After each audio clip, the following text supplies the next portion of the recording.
Hello everyone, this is Andrew. Welcome to Keen on America. On July 4th, 2026, America will be 250 years old. An anniversary that will, no doubt, be greeted with a mixture of celebration, contemplation, and resignation. In Keen on America, Andrew talks not just about the American past and present, but also speculates on its future. What, Andrew asks, will be the 21st century fate of this now venerable American republic? Hello everybody, another week of technology. And we're back with my old friend Keith Teare, the publisher, to put it pompously, if that was the week, an excellent newsletter.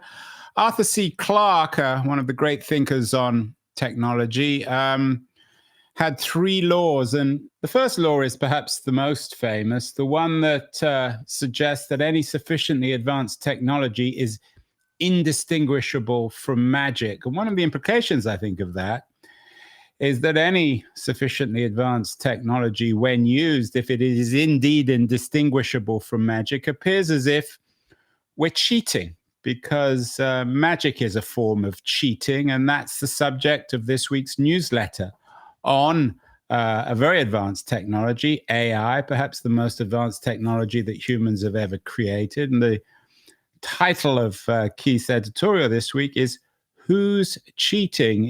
This is related, Keith, to Arthur C. Clarke's famous law, isn't it? I like the association. Yeah, it's not my. I didn't pick it. I wish I had. But yeah, this is about actually a Columbia University student who was expelled recently because he was deemed to have used AI on his projects for about 80% of the work, and that was deemed to have crossed a line. And he was expelled. And yes, James D. Walsh. Well, it was from a New York piece, a New York Magazine piece. Everybody is cheating, and it's about a character of Chungking Roy Lee from Columbia University. Exactly. So it kind of raises a question.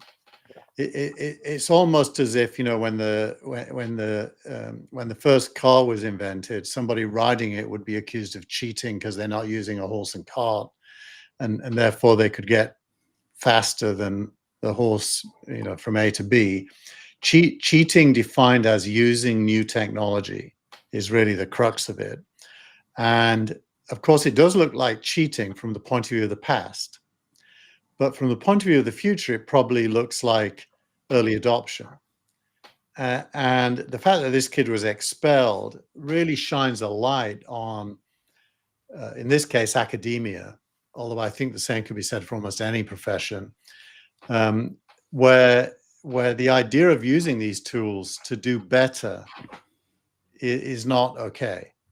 Yeah, and of course, you and I were talking before we went live about the increasingly obscene cost of college. I think sending a kid to a private university these days in the United States for 4 years is going to cost you almost $400,000.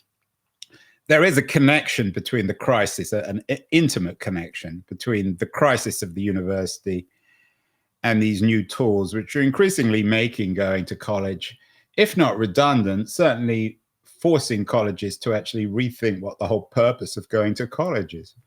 Exactly. You couldn't have said this before, but I think universities are a little bit like music publishers or book publishers, in that their business model is to capture the talent. So they hire you as a professor, and they give you a guaranteed job. And then they lure students to pay to get access to the talent, an increasing amount of money. And obviously the bulk of that money goes to the university authorities.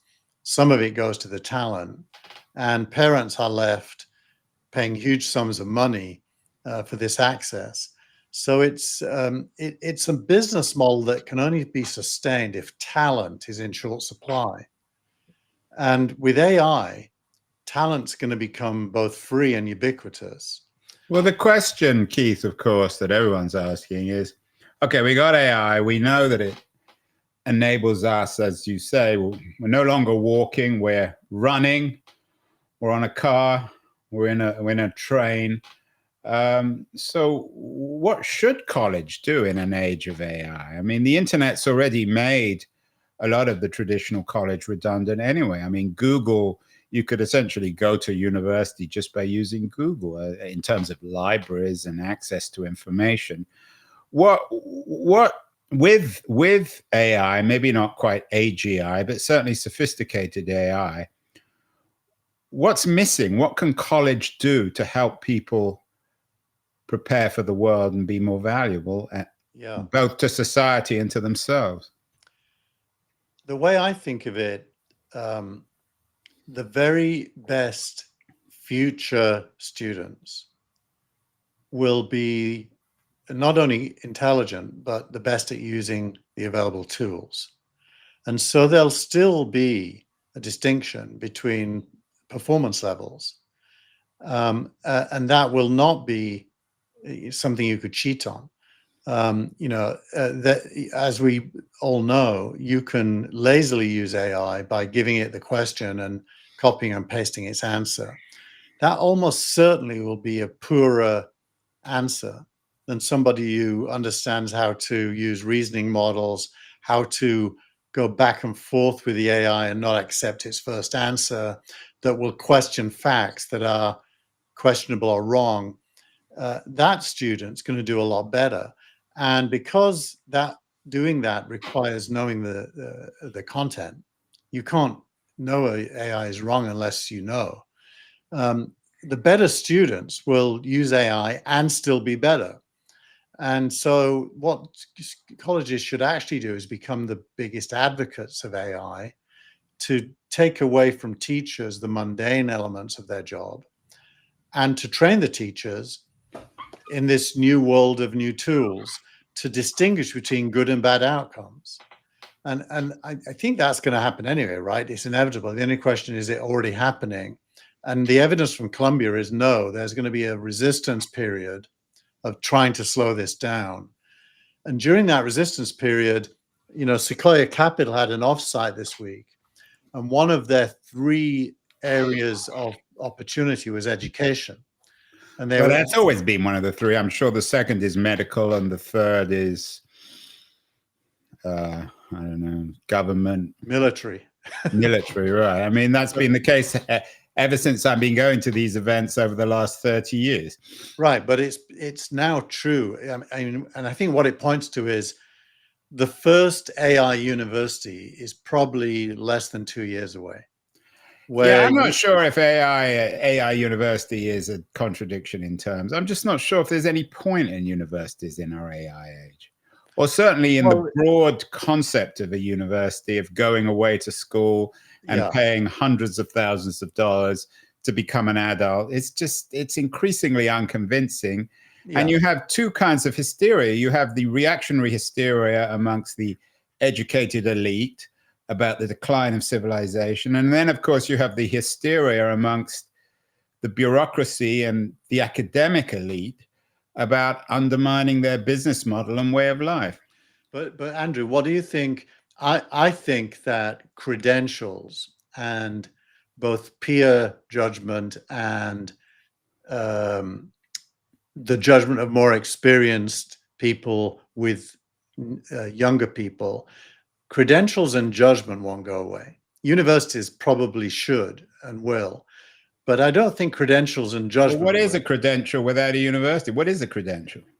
Well, that's a great question, but I think there might be some good answers to it. It doesn't sound like you have an answer to it. It's a business opportunity. So I would say in my case, it would be some things won't change. Understanding of the body of work for a discipline will still be important. Being able to take your own point of view on that body of work and its relevance to now will still be a skill. Being able to define strategies and tactics from a body of work related to a problem will still be a skill. So there'll still be a distinction between, like when you hire someone, you try to discern how good they're going to be at the tasks that you're hiring them for. That doesn't go away. It's a dying world, Keith. It's, Ooh. but the world that you and I grew up with, of universities, of that kind of credentialism, is dying. It's being replaced. It's not entirely clear what it's being replaced with, which I think explains the hysteria, the reaction. And I think it also explains a lot of the weird hysterical politics of our age too. The hatred of expertise on the one hand, and then the hatred of experts, of the people who are hating them. Meanwhile, on the web itself, something may be dying, which is the web, according to Casey Newton. He writes about something called the dying web, and that's not being changed to another country, another color. Dying means that the web is going away, according to Casey Newton. I think Casey might be a little bit late to this meme. And Andrew is so disturbed by the concept that he's throwing up in the background. Yeah, I'm mourning the web. It's gone. It's finished. But he might be late. How many pieces, Keith, have we read or talked about the dying web? I mean, speaking, what was the remark about notes or announcements of my death have been exaggerated? Certainly the web have the right to say that. Yeah, so I think that, look, the web defined by Casey really means the open internet with www addresses.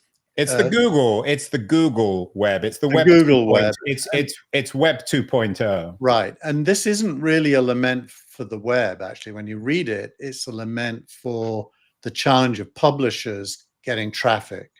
He believes that the blue links in Google are the only way that a publisher can get traffic to its content. And he thinks that as Google's web search is replaced both by itself and by others by AI, those blue links are going away, and therefore publishers' traffic is going to shrink, and therefore traditional publications are going to be in more mortal danger than they already are. That's really the essence of what he's writing about. And I do think that is true and false at the same time. A little bit like the education debate. Good content is still going to be in demand by educated consumers of content. Finding it is going to, evolve from web search to all kinds of other things. Most of the AIs now have references and links. And so and the AIs are mainly subscription models. So it isn't yet, at least, an advertising medium, although OpenAI is talking about bringing advertising to AI. I think that would be a terrible development. So I think we're moving from an advertising-based blue links search web to an AI-based references and links subscription internet, where the body of knowledge is available, quite a lot of it for free, and then some of it if you pay a subscription. And you will still discover things. And I also think that subscription via tools like RSS to feeds from the New York Times and other like publications will still be attractive to people who want to read those publications. Well, that's what That Was the Week is. And that's I'm not sure it's a business model, but that's your modus operandi with That Was the Week. This week, Anthropic launched its Claude Web Search API. You've been talking about these sorts of initiatives for a while now. With these web search APIs of AI companies like Anthropic, does that make traditional search redundant? I think it depends on the use case. Like, I would still use Google if I'm looking for the phone number of a local restaurant. I wouldn't use Google if I'm looking for the recent thinking about voice-driven AI in the context of education. But Keith, you're sufficiently living in the future. I hope you never call your local restaurant. In fact, I hope you never even use your phone. I don't. Why would you ever call your local restaurant?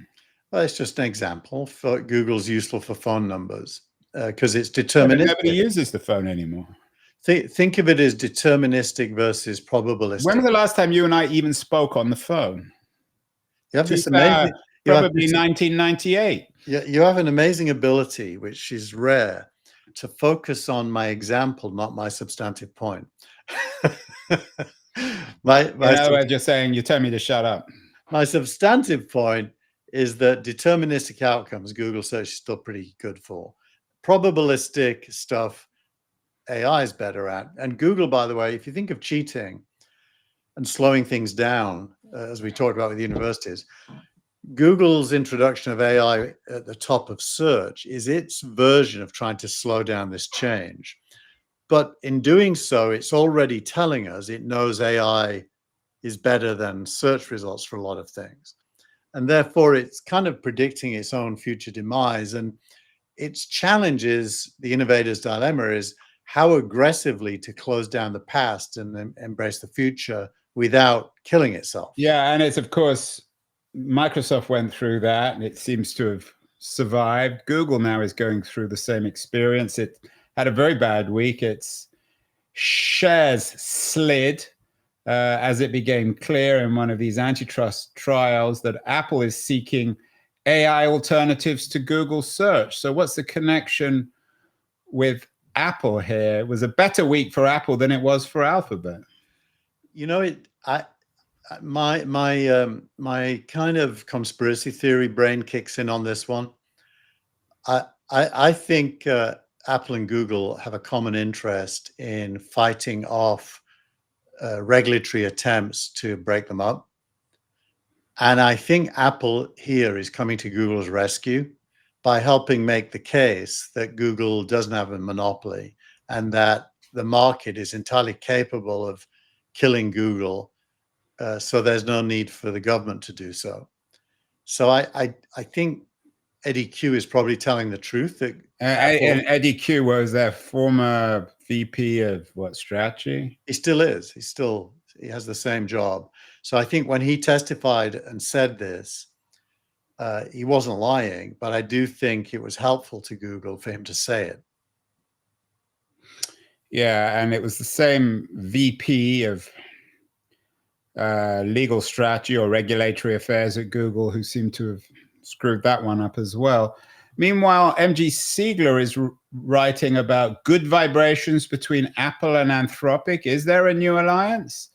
You know, I mean, Apple couldn't acquire Anthropic, but certainly those two A's, are they the new powers that be in comparison with Google?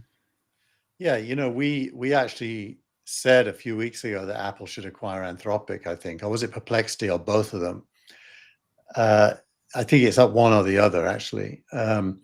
And this is evidence that we were smelling the coffee in the right way.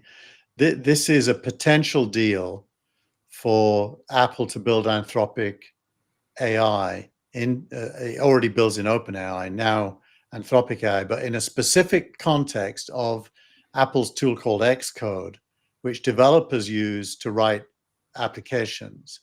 And Anthropic is the very best coding AI. And so it would represent quite a big upgrade for Xcode to have Anthropic built in.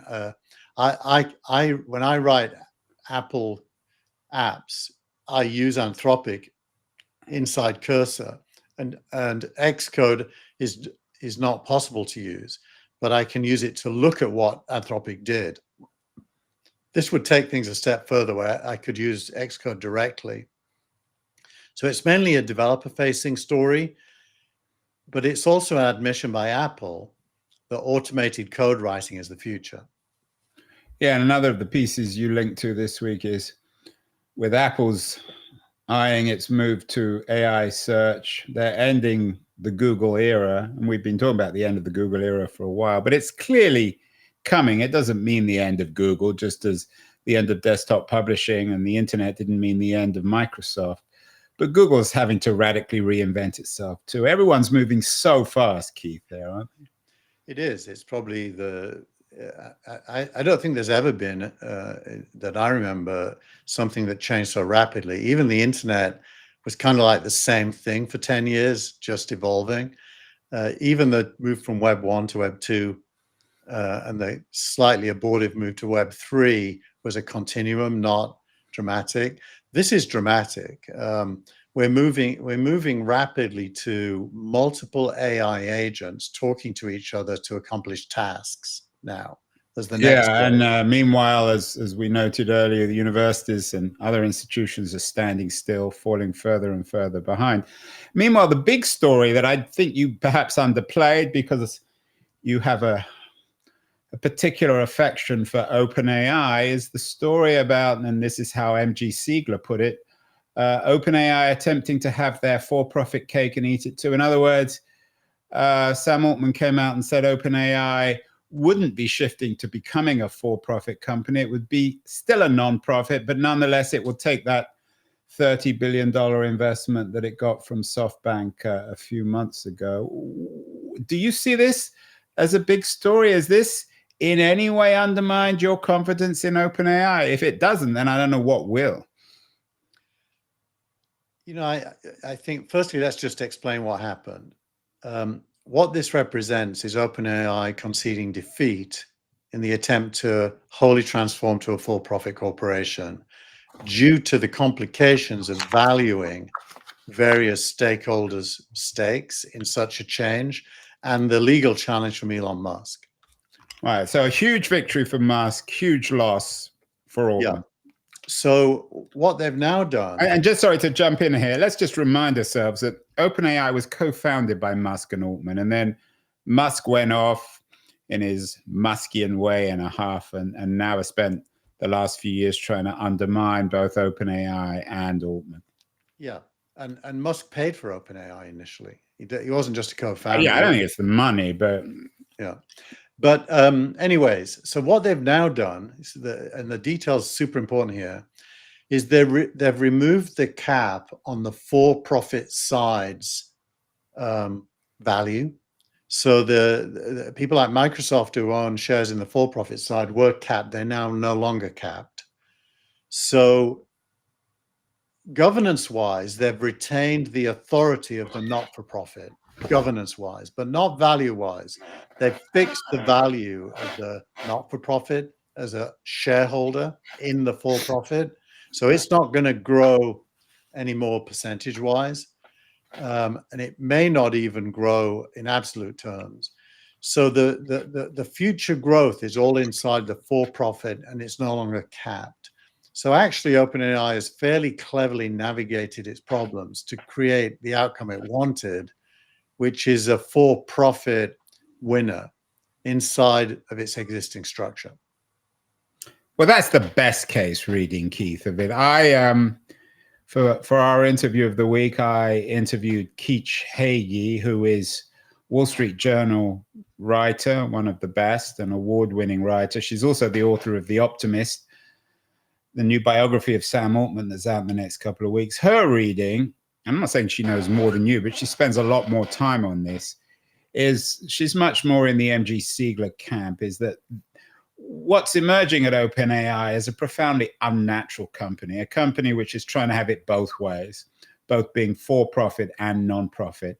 And in the long run, it's just not viable. Just to borrow a word that you used to like and perhaps still likes, OpenAI is a unicorn in the real world. And as we know, there's no such thing as actually unicorns. Well, I think, look, I don't think they're trying to have their cake and eat it too. I think they're now unambiguously in favor of being for profit. There's not even a narrative any longer that their mission. What did he say this week? So why is he saying that? Well, because why is it even a victory then for Musk? It's a victory because they couldn't go the whole way. They had to go halfway to accept the continued existence of the not-for-profit and its governance role. But they've capped its economic upside. So they're drawing a line starting today on where the value growth sits, and it's inside the for-profit, which they are unambiguously in favor of. So I don't think they're being hypocritical at all. I think they're legally challenged to accomplish what they wanted. So they figured it a different way, but they're not hypocrites. Well, I'm not talking about hypocrisy. I'm talking about the creation of a company that just doesn't make any sense. When I had my startup, we had a guy, a typical sales guy, and he was always full of these cliches. And the one I always loved of him is, you can't be half pregnant, which is certainly true of sales. Either you have a sale or you don't. Yeah. And it seems to me with what he's doing is he's trying to make OpenAI half pregnant.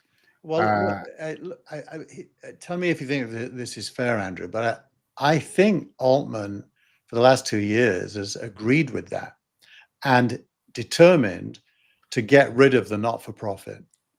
So he kind of agreed and said, let's get fully pregnant with profit. Why? Because the cost of building OpenAI is so huge, it needs large amounts of money, and money doesn't come unless the people supplying it can make a profit. So I think he's been on that side for a couple of years. But no one's arguing that. Look, it's obvious, and that's why he got pushed out in the first place. And this is what I talk to Keech Hagee about, and she's very, very good on this. I mean, it's obvious he wants a for-profit company. He's not committed to the non-profit ideal. That's why he got pushed out in the first place. Yeah, so there's no doubt of what Sam Altman wants. But he won. The problem is that he can't get what he wants within OpenAI. Actually, I think if you read the detail of this outcome, he's got exactly what he wants, with one compromise. The not-for-profit still has a governance role. So why is it a victory for Musk then? Why has it been interpreted as a victory? Because Altman couldn't get 100% of what he wanted. He got 80% of what he wanted. So here's the Keech Hagee reading, which I think is pretty interesting. She thinks that this will make it harder and harder for actually OpenAI to raise money in the future because of this cloudiness, the complexity of this weirdly unnatural corporate structure that he's building. Maybe we should bring her on this show and we can discuss it. But anyway, let me finish. So her argument, and I think this makes more sense, it's kind of interesting, is that ultimately Altman's most important relationship is with Trump. And she thinks that eventually if OpenAI, I'm going to cough again, excuse me.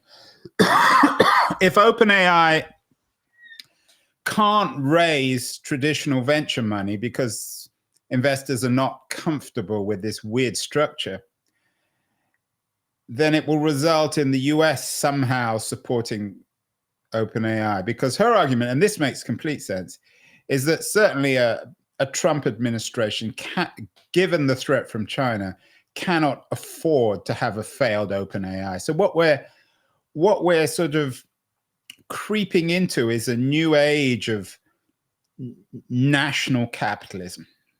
No, I think she's probably guilty of having some shibboleths that she's clinging to. What's a shibboleth? What does that mean? Sounds like some Yiddish thing. It's a fixed belief that governs all your other beliefs, and I think she's got that. Look, firstly, I think the outcome of this is that OpenAI will be more capable of raising capital than ever before because they just uncapped the upside.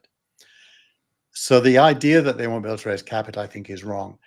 Secondly, I think Altman has understood something that others are coming around to, which is all the money in AI is going to be in the application layer. And OpenAI, that is to say, the layer we all use, and OpenAI is far ahead of anybody. It now has more than 1 billion active users using it at the application layer. And of course, this week, Altman just hired a CEO of applications, a woman who had previously been the Instacart CEO. So, yeah, well, there you go. And that, by the way, that's the CEO of Instacart, a public company that's doing super well, choosing a career path to run applications at OpenAI. And OpenAI historically has been thought of as an infrastructure company. I've always said on this show that the stack in between the application layer and the infrastructure is going away, and that the winner will own the whole stack at the application level. And we've been saying that for a year here. And this hire says that OpenAI believes that as well. And it's huge. It's a massive signal to the industry what's happening. And Google should be threatened by that. Microsoft should be threatened by that. At the Sequoia Open Day this week, they argued that software is going away. Software defined as middleware and things that the AI is going to own software, not just infrastructure. So it's a massive, massive bet on trillions of dollars of value. Yeah, and this woman is called Fiji Simo. Actually, she looks like a ghost from the photo. I'm not sure if she clearly isn't one. We shall see. So the stakes are enormously high. And also one of the other pieces of this, which is interesting, is it's cooling the relationship between OpenAI and Microsoft and between Nadella and Altman.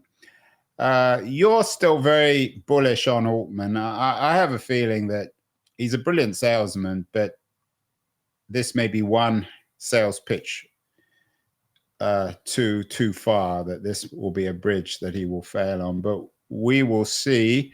Finally, when you say the future is in applications, what will that mean for OpenAI? What will they be selling, Keith?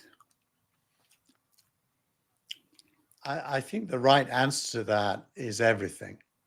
Well, that's not an answer. That's just an avoidance of the question. Well, think of an application as something serving a human goal. And human goals up until now have been mainly served by these form-filling web services. Think of Figma, for example, for design, which made some announcements this week, or Adobe. And it is very, very unlikely that custom software for specific use cases is going to be needed in the future.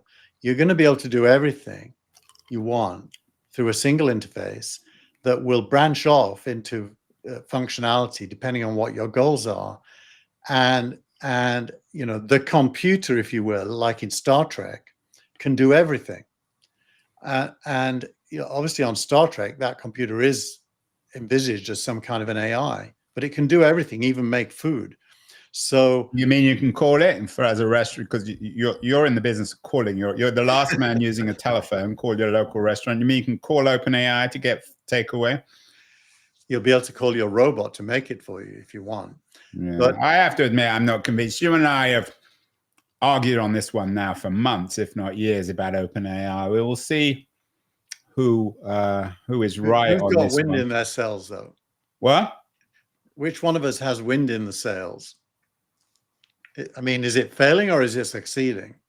Well, that's the question. I mean, Yeah. you should read, you should watch my show with Keith Hagee, whose job it is at the Wall Street Journal. She's a very credible reporter, has been to watch OpenAI. I don't think she's against OpenAI. No, but she has shibboleths. That's the problem. You've got shibboleths about whatever that stupid word means about, Star Trek. It's just, and you say, well, I asked you what application layer is. You said it's everything, and it's nothing. Well, the word application means applied to something for humans. That's what application means. It means you have a task. AI is going to be able to do pretty much any task, and it's happening quickly. Right. Leaving aside that, and that's a sort of an abstract notion. What becomes of the community within AI that's committed to nonprofit? There's still a significant amount of people there. Well, who are opposed to Altman's vision of the company. What becomes of them? There was a lot of announcements this week in that field. Meta had its development. Well, you're avoiding my question. No, I'm going to answer it. I'm telling you that community is alive and kicking. they were all at the Meta conference this week, which has an open source Llama model that is quite good. Alibaba in China has the Qwen model, which is the equivalent, which is also very good.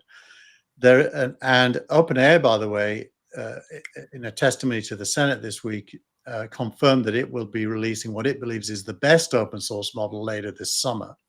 So free open source models are not going away. Just like in the computing era, Ubuntu and Linux didn't go away. Yeah, but they're not designed for non-profit. Certainly not for Meta or free. for OpenAI. They're free, so there's no profit in them. Yeah, but they're designed for these companies to promote the interests of the companies, which are for profit. I mean, Mark Zuckerberg has never given away anything in his life to anybody. No, you're wrong, Andrew. They're released under an open license with weights, so that anyone capable of doing it can take them and build their own stuff using them. They're totally open and no money flows. And so there is a huge not-for-profit part of this. Let's just be clear. OpenAI does not want to be, and has declared itself to not be a not-for-profit. It's a for-profit, but it has some non-profit governance. So there's no ambiguity here. It's a capitalist enterprise, but there's a huge not-for-profit open source part of AI as well, meaning everyone in the world can build their own applications if they want. Well, we will see. This is a subject that's not going away. I think it's the first real unicorn, but in my own version of what a unicorn is or isn't. Lots to talk about, Keith. We will come back next week. Meanwhile, Spurs are playing Manchester United in the Europa League final. So maybe we can do a special edition of That Was the Week from Bilbao in a couple of weeks. Wouldn't that be, I'm scared to go because you've beaten us 3 times this season already. And I mean, a 4th seems unlikely. Well, the other 3 are completely meaningless games. And I'm just as scared as you are. We both expect disaster. We will see. Maybe we can, if we lose, we can use the excuse that we're a non-profit. Well, we certainly not winners, that's for sure. Well, the one thing we can say about Daniel Levy at Spurs is he is all for profit. There's no non-profit at Spurs. We will talk again next week, Keith. That was the week. Fascinating week. OpenAI, Google, Apple. More of this next week. Have a great week, everyone, and we'll see you in a week. Thanks, everyone. Bye.